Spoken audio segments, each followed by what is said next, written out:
Hello, Internet. My name is Mezzi, and I'm an artist who has been a lifelong Ben 10 fan and a 40k player for about 2 years now. Scouring the internet to feed my content hungry brain, I came across this channel and found their series of ultimates. I took one look at that and thought, yeah, I can probably do something like that, and decided to combine my two loves together. Who doesn't like a good crossover? Real quick disclaimer, I am not affiliated with Jade at all, and this is obviously my own work. I did what every good illustrator does and made a set of rules to follow during the design process for this project. My number one rule was to really highlight the main XENOS factions in Warhammer, which meant picking and designing some of the most recognizable aliens to add to Ben's arsenal. This means no Gene Stealer hybrids, Hrud, Kroot, or any non major faction aliens. I didn't want to deal with a wave of more civilian species and really wanted to go all in on the powered up variants of 40k, or the most iconic. This was also a way of managing my workload too, as I work full time and didn't really want to burn out halfway through the project. My second rule was that no design could have actual weaponry and war gear unless it was part of the species. I didn't really want the Omnitrix to turn into an arsenal because A, it's supposed to be more peaceful than that, according to Azimuth's intent, and B, I think drawing a bunch of guns would be a cop out for superpowers. In 40k, a lot of Xenos carry guns and bombs, but that doesn't really fit with Ben 10 at all, especially because they didn't want to depict actual violence. It's always the innate abilities of the alien or something they generate. Like gray matter can build a laser or something, but he needs the materials, and that's a rule. I want to follow that because it makes them more interesting. The powers are supposed to be the main draw behind an alien, not the gear they have. Looking at you, Astrodactyl. Natural powers only, or things that would be common in the species as built in or as prosthetics. Like, for example, Energy has armor but can remove it if he wants, or Diamond Head can turn his arms into blades or shields or something. That's kind of my caveat. Some of them did get more mechanical parts added to them in their design, but I wanted those to be centered around the power itself rather than something Ben gets as an add on, so I don't want to hear nothing about it in the comments, please. Third and most important rule was to do it as close to OR Ash's style as possible. One of the things I had to do was figure out the design principles of Ben 10, but by way of OR Ash. I looked over his illustrations and tried to piece together generally what to stick to in terms of style. Boulder line art, saturated colors, block shading with high contrast, and energetic poses were what I took in the most. One of the things I heard once in a video of his is that you can tell it's Ben via the pose aliens have in their art, and honestly, that was such good advice on his end. I wanted to make sure that I wasn't just doing 40k art with an Omnitrix on it. I wanted to take the aliens and pose them well and add what I can. Ash, I love what you've done for Ben 10, but you might have some competition now. After this, I might start a series of Ben 10 inspired drawings on YouTube, and who knows where that might take me. For the aliens we have art for, assuming you didn't check the description, we have Tyranids, both Eldar species, Orcs, Tau, and Necrons. I didn't really have any lore for how the Omnitrix would get these DNA samples because honestly, Ben would get annihilated if he visited this universe. Like, even Alien X may not be able to stop some of the insanity that Psychers or the Chaos Gods can pull off, and that's assuming he gets to the Omnitrix before a Space Marine chops his hand off. Besides, Grimdark and Noble Hero make for tragedy more often than not. I just wanted to use my design skills and illustrate something both fandoms can enjoy. And maybe I am hoping this helps to show how talented I am to certain creators.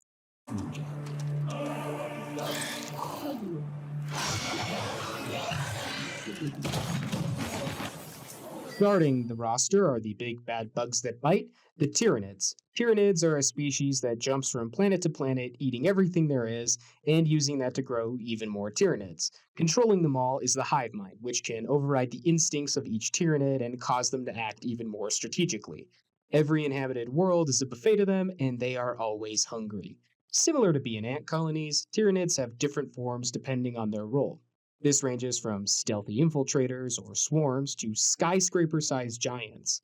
Tyranids also reuse the genetic information of whatever they consume, meaning they've integrated all sorts of armor plates, psychic powers, and strong muscles into their monstrosities. I didn't want Ben to have a standard transformation into like a Hormagaunt or something because he'd be really weak and honestly pretty boring. The Omnitrix doesn't usually do rank and file aliens either. Like with Bullfrag or Kickenhawk, there's a lot more added on, and obviously they overpower even soldiers with ease. I started looking for bioforms that really screamed monster, because a lot of the cooler designs really lent themselves to a transformation. I eventually settled on the Norn Emissary because it was big and buggy. Real Tyranid players know the Norn is a power move, and I'm all about power moves. It also conveys alien with the extra limbs and feels like an omniverse alien too, with the anatomy being slightly exaggerated humanoid. I imagine when Ben turns into him, he gains the Norn's ability to declare a singular purpose. See, in the tabletop, they get this decision either hunting an enemy unit down or guarding an objective. I think Ben would consider a situation and transform to either protect people or hunt a specific villain down with his souped up physiology. He'd hit the button and go full kaiju and fight until the opponent is completely unable to fight back. Not only that, Norns also have a pair of mantis blades that can slice through metal like paper, so he'd really go to town cutting up battle suits, vehicles, and bots. I had a Tyranid player at my local store when I first started learning to play that made every game into a kaiju clash, and I really channeled that feeling into this. I had to deal with old One Eye and Norns giving me business, and my Templars fought well, but they had to retreat. Tyranids are devourers, and they should be intimidating. Not only does he have the blades, he also has the psychic abilities of the Tyranids too, just not as strong as the hive mind is absent in this case. I remember these abilities nuking some of my Marines, so I threw them in because Ben is a full on kaiju now. He could charge it up like Godzilla's atomic breath, but this beam would be extra effective at blasting energy based creatures too, as well as like psychic and magical creatures. So for this transformation, he gets mantis blades, size, and strength, and a short range psi blast. For drawbacks, he is totally single minded and monstrous, as instinct takes over more often than not. He's also susceptible to the hive mind if it appears, and psionic control, like animals, is more effective on him. Also, Tyranids cannot talk. They use telepathy, but since there's no other Tyranids, he's basically immune. Alright, you've all waited long enough. Here's the insatiable Dreadnought. Dreadnought.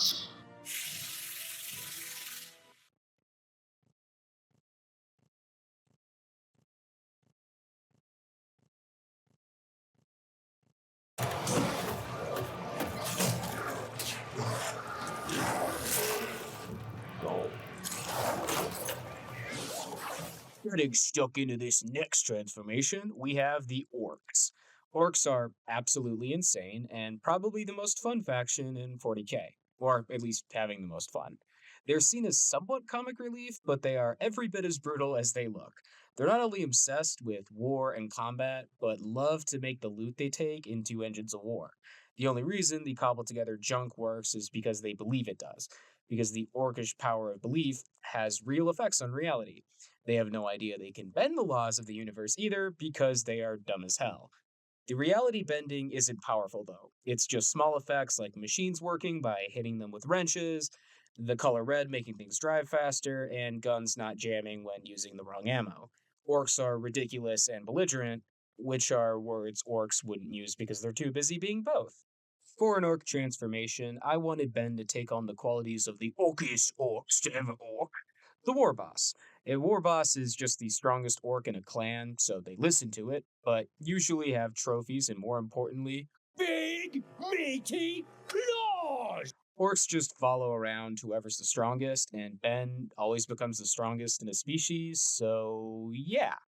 I struggled to come up with an ability for this transformation because the orc power of belief is just insane already, and the rest of their powers are just being tanky. I started fiddling with the design and sort of thought how orcs are really just tech users when you boil them down.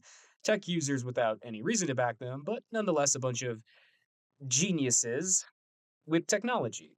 I sort of thought about the main things orcs do with this and thought it would be cool to give him tech use, but that would have basically made him jury rig. I didn't want to replace one of my favorite aliens, so I thought of other ways he could be a techie. With that, I settled on a power that made sense, fixing technology. So, Jury Rig and Gray Matter are like upgrade aliens where they use machine parts and make things. There's also Upgrade, who basically just melds into machines to become them and then upgrades them. And the other two can just make a machine into another one via innate smarts. Honestly, most tech use is just buried under jargon. This transformation would just stop using it and bullshit his way around it, and that put me onto the idea of him being like the Riedels, ironically. I found my way into mechanic territory because of that, and inspiration struck. Ben would use his orc form to fix machines with literally anything. Like, he could tear a panel off of the floor and fix a chunk of spaceship that had major structural damage, and it would work. Same for, like, Kevin's car getting totaled. He could take the wheel or install the one he has and make it work. This could also extend to tech sabotage too. Like, say a nuclear bomb is going to go off, he'd cut the red wire and it would work, or he could punch a robot and somehow hit an off button. I also gave him an orc power claw because I wanted to bring the war boss design in some more. I imagine he can take this and wire new tools or weapons into it as a way of using both of his powers together. He could take like a bunch of laser guns or rocket launchers, cobble them together, and then use them like Samus or Mega Man does. Same thing for tools as well. For weaknesses, well, orcs are belligerent like Wrath, and I imagine Ben's personality could easily fall into that. Not only that, but the facts orcs cause reality to bend around them means that clever enemies could exploit the transformation or get lucky because Ben's tech fuckery goes both ways. If he meets someone who either shares his beliefs or is smart enough to exploit them, he's more of a liability. So for powers, we have technology repair and minor reality warping with a customizable power claw for a close and personal crumpin. For downsides, he's dumb and really can't control the reality warping. Not that he'll ever go down without a fight. All right, get ready to rumble with Scrapyard. Scrapyard.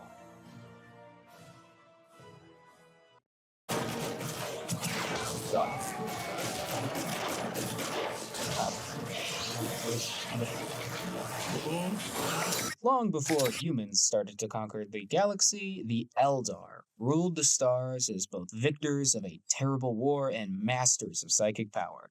Their long lifespans combined with their powerful minds meant they solved hunger, scarcity, and most conflict. With nothing but time, they were left to experiment and pursue their own culture rather than worry about anything else.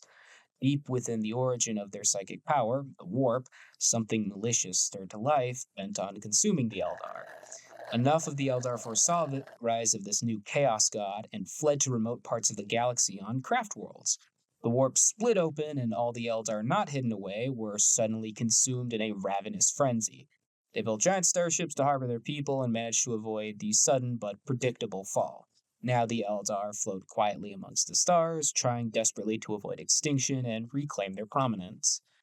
For this transformation, I wanted to go iconic, and there's nothing more iconic in the Eldar than the Seers. I mean, there's also the Aspect Warriors, but I didn't feel like giving Ben a bunch of space tech. Seers are some of the most practiced psychics who achieve the ability to see into the future. This means they can not only kick ass with regular psychic lightning and blasts, but also see just what to avoid while doing it. Tricky and psychic is how the Eldar roll, and Ben gets a full spectrum of future prediction.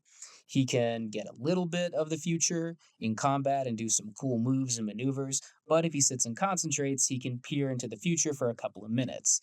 How far he goes can affect how accurate what he sees is, meaning if he tries to see like decades into the future, it's less clear than checking on what's going to happen in an hour.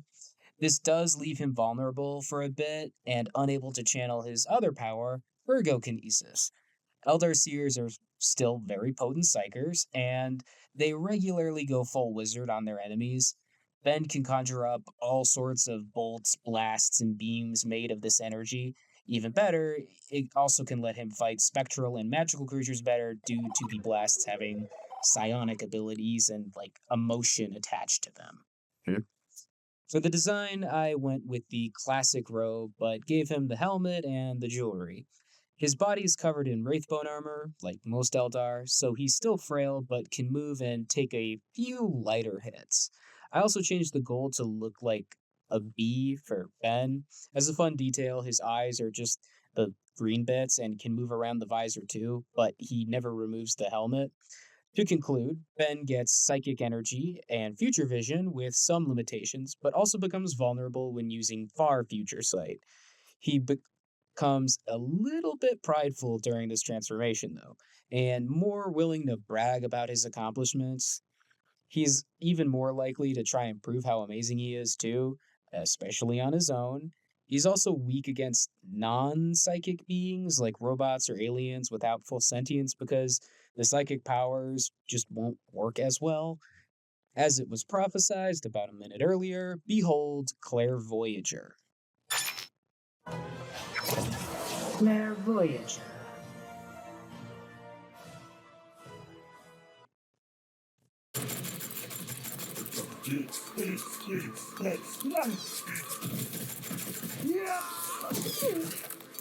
Yeah.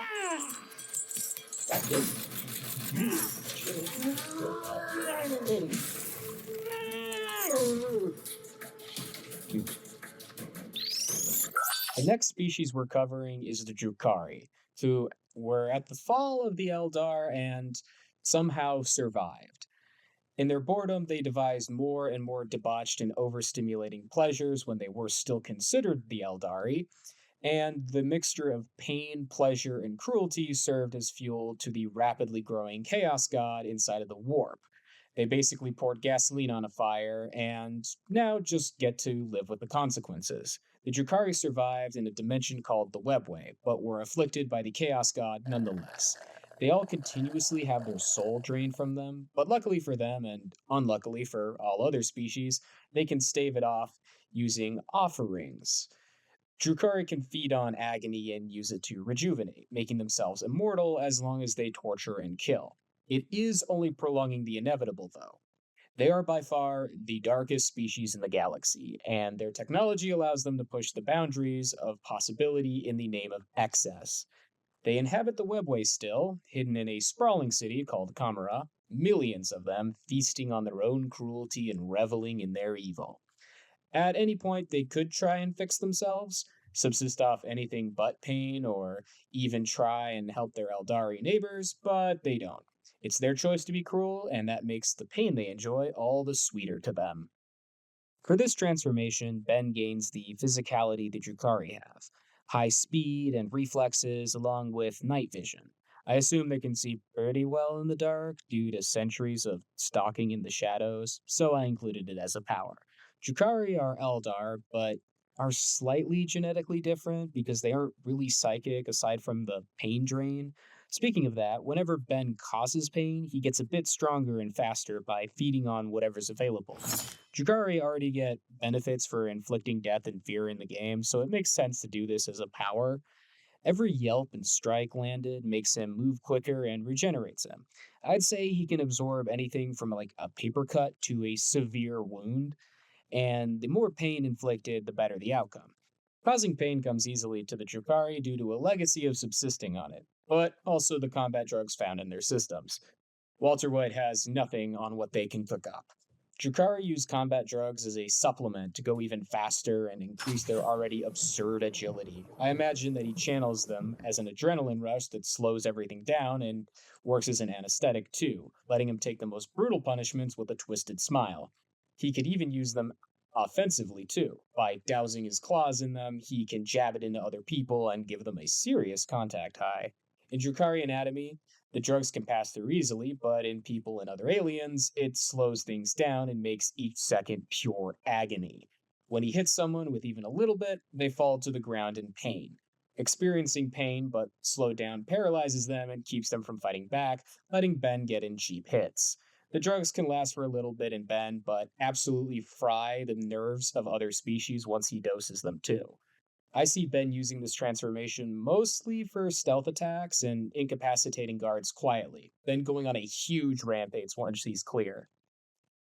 For drawbacks to this transformation, he gets the same weakness Eldar are known for, plus a few extras. Frailty is the big drawback. He can get stronger from pain, but a big hit will send him flying. The other is the fact that if he goes more than a minute without causing pain or feeding on it, he gets older and withers away.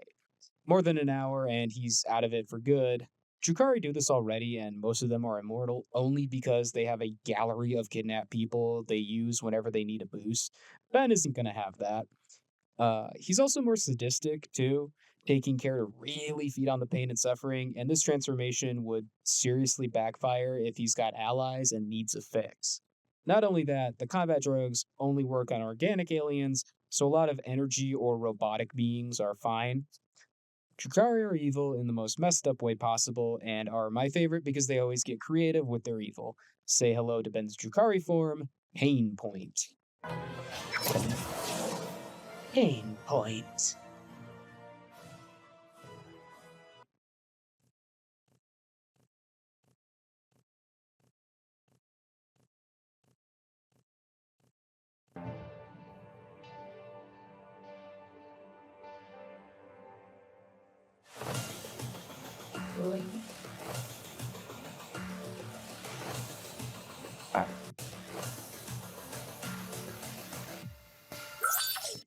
The Tau are a race of technologically advanced aliens that, unlike every other Xenos in 40k, don't label other aliens as kill on sight. There are exceptions, of course.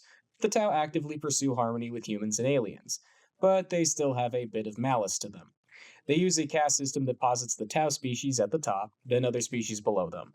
The Tau also obey the supreme will of their ethereal caste, who might be a little shady, who knows. Tau specialize in my least favorite style of combat too, hitting everything from a safe range with rifles.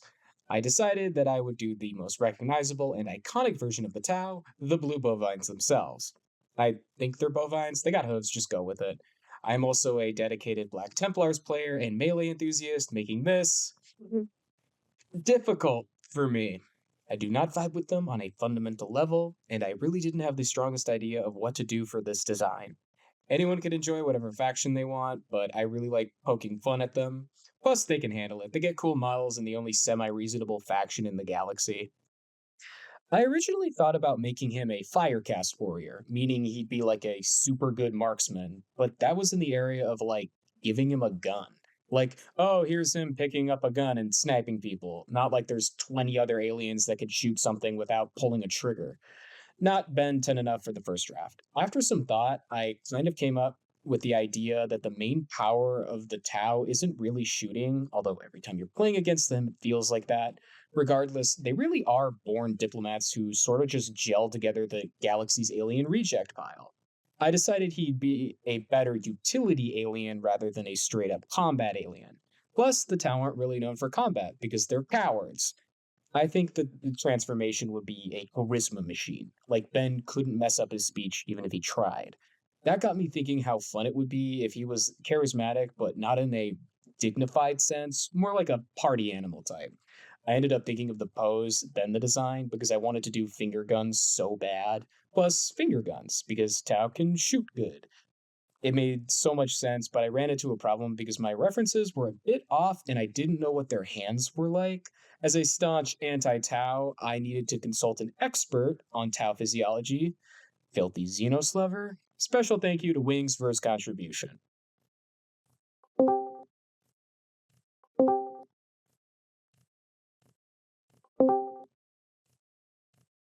I imagine he could read a creature instantly and know what it wants, how to talk to it, etc. He's the ultimate diplomat. But I think that would be a partial ability. See, he could not only play Peacemaker, but could also pull off some shadier stuff too. He could be given plenty of reports and insight and manage to play factions against each other or find weaknesses he can exploit. This is something the Tau already do, because they aren't really as all loving as they appear. Not only that, I gave him another ability I assume the Tau have with their tech and that exists in Ben 10, omnilingualism. As long as he has his hat, he can decipher any spoken language and attempt to communicate in it, like if he has that device from the Dragon episode at all times. I know it sort of breaks my rule, but I honestly think the Omnitrix can translate already, so it's not a super big stretch. Plus, it's weird that he can understand some aliens and not others. Like, English is such a terrible language to learn. How does half the galaxy speak it? I think the hat is a good workaround for the power so that him needing to switch it on is the key to him using it. It's kind of interesting the Omnitrix doesn't translate automatically, but this just gives me the opportunity to make him a translator. This, coupled with his charisma, would make him the ultimate broker of peace for the plumbers. Plus, I want to give him one more ability I think the Tau might have: mech usage. I could see him being an incredible mech pilot because power suits and mechas are everywhere in sci fi, and I imagine him piloting a sumo slammer themed mech or something. For weaknesses, I can see him being just a bit average. Tau aren't really that different from humans from a strength perspective, so I can't see him being a fighter with his average punches and kicks. Plus, his communication only works if he can speak the other species' language with his mouth. So if they have different like mandibles or mouth parts or sounds, he's not going to be able to actually speak to them. Plus, he's limited by the hat too, because it could totally fly off or get broken. This transformation may be from my least favorite faction, but I like what I did here. For the greater good, here's Ben's Tau form dubbed Even Keel.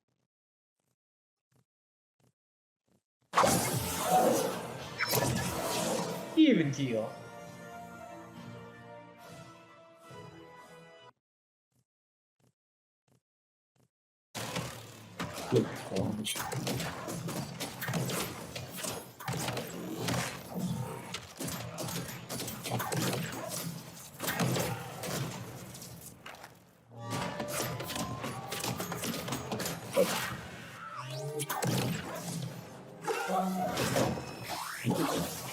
Necrons are the result of a species called the necron trading their souls and mortality for metal bodies and programming. The process resulted in an army so powerful it turned on its creators, the soul eating Catan, and fractured them into shards, forcing them into servitude and battle. They went Pokemon on the guys that tricked them, and that's metal as hell. Also metal, their entire bodies. Each Necron is made from a highly dense material equipped with technology that defies explanation and weapons that disintegrate just about anything. Their standard Gauss blaster can rip atoms apart, and their celestial Ori can remove planets from the stars instantly. Plus, they can alter time, physics, and energy to rip holes in the universe or whoever they feel like. Among their most powerful abilities is the regeneration protocols, a repair mechanism that can piece together any non fatal damage a Necron takes. Nigh unkillable, but not undefeatable, the Necrons decided to wait the galaxy's species out and hide away in elaborate tombs. One by one, the tombs awaken, unleashing these war machines onto unsuspecting systems to obliterate all species. They outlasted, bested, and slaughtered for millennia, so it's no shock they might be able to kill everyone in 40k if they weren't just waking up. Let's give Ben a taste of that power. It was sort of difficult to determine what form of Necron to make Ben, so I fell back on what I did for the orcs. Pick a character looking model and grab elements from the most iconic of the other models. Necrons sort of reminded me of the Tekadon, weirdly enough, so I started with larger units rather than overlords or warriors. I landed on Scorpec legs and the Scorpec destroyer blades, but added an extra arm and crest to make him a lord. I really liked the three-legged design over the standard biped because I had done so many of them at this point, I needed to draw something different. Plus, giving him a straight up laser that obliterates everything is redundant because atomics, NRG, jet ray, Waybig, and like every other freaking alien gets a super laser. I wanted him to have the melee because the profile was too cool to press up, then use the other arm for Necron abilities outside of killing everything that moves. Their technology really is broken, and they could do so much that I kind of got intimidated on what to make him. I did what I always did and went with making the iconic ability of regeneration be the main focus. I thought it would be cool if Ben could wield that in more direct ways, because Necrons carry a technology called the Resurrection Orb if they lead armies. It does everything from repair to even restoring the dead back to life, hence the name. I see Ben using this to heal people that may have already passed or have been seriously injured. This makes him a healer, which I think differentiates him a lot from the more mechanical aliens we tend to get. I also gave him phase blades too, as well as the tripod mount that Scorpec destroyers typically use. Thought it would be cool if he twists his torso around while moving to become this whirling blade storm. Keeping with the Necron abilities, he is also really hard to put down permanently, like he could lose a leg or something and start growing it back. The main weakness of this form would be targeting the joints and the fact acid or nanomachines could wear him down. He's a robot, so his body is weak to everything that eats metal.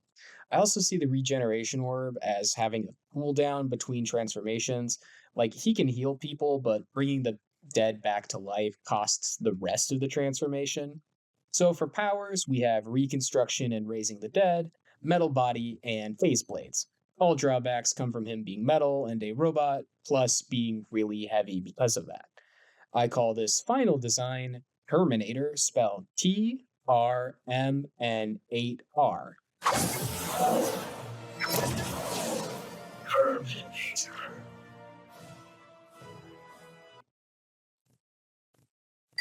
That will wrap up all of the Omnitrix versions of 40k Xenos, which honestly took me more time than I thought it would, and also less somehow. I blame starting full time work for that, but I like food and income, so this is the first time I really made a video about my process and tried to copy Ash's approach because it really was a good way to go about creating. I think I did really well, and really that's the only opinion I actually care about, and this was fun for me as a little reward project. Ash, you may have fusions and ultimates down, but I stake my claim in crossover territory. He's a Sort of. I'm not just surviving, I'm thriving. You better be too. Thanks for watching.